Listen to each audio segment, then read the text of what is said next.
Bonjour, bienvenue au think tank cybersécurité au sein de l'association de veille pour dirigeants InnoCherche.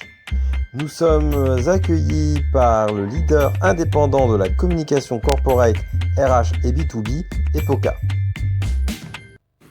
En fait, je suis parti sur la loi PAC parce qu'elle traite de beaucoup de choses. J'avais besoin d'en savoir un petit peu plus sur les problèmes de retraite, la loi PAC traite aussi des niveaux d'intervention des CAC dans les entreprises, de machin, enfin de pas mal d'autres choses. Ah oui, ça traite Et il y a un sous-marin. Ça traite des big corporations, ça traite des... Absolument.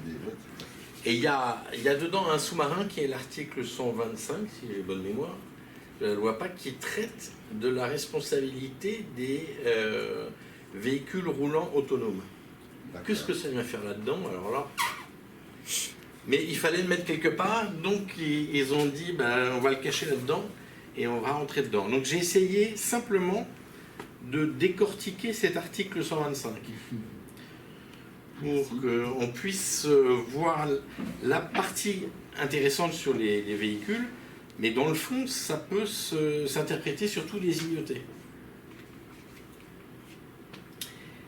Le premier principe, c'est de savoir qui pilote l'avion. C'est-à-dire en fait qui a la possibilité d'intervenir dans le véhicule autonome.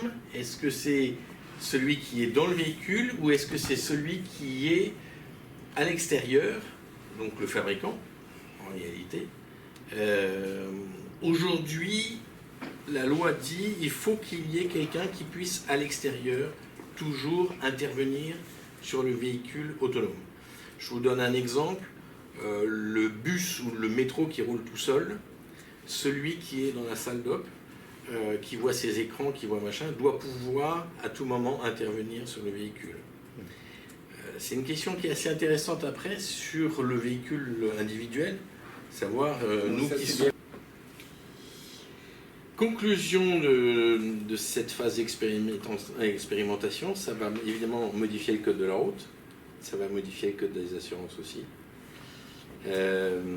Aujourd'hui, tout accident est traité par les contrats d'assurance automobile. Là, il va y avoir les contrats des fabricants, donc les responsabilités professionnelles qui vont intervenir pour régler des accidents de la circulation. Ça va être un peu plus compliqué. Est-ce que ça pourrait signifier que les constructeurs pourraient devenir assureurs? Non. Non, je vois pas la question. Non, c'est l'assurance de responsabilité de l'entreprise et non plus l'assurance du véhicule. Du constructeur, tu Oui, veux dire. oui, de la responsabilité du fabricant du véhicule. Mais par exemple, est-ce que Mercedes est assuré aujourd'hui quand tu as une roue qui se décroche, que c'est la faute de Mercedes et que voilà. Alors, je vais te donner un autre exemple que Mercedes qui était un peu plus amusant, c'est celui de Tesla. Il y a eu un mort aux États-Unis. Et l'assureur de Tesla a d'abord refusé le sinistre parce qu'il a dit que c'était une faute informatique et non pas une faute d'un constructeur de véhicule. Et lui, il avait assuré un constructeur de véhicule. Donc il a refusé de payer le sinistre, ça a été étouffé et Tesla a payé le sinistre.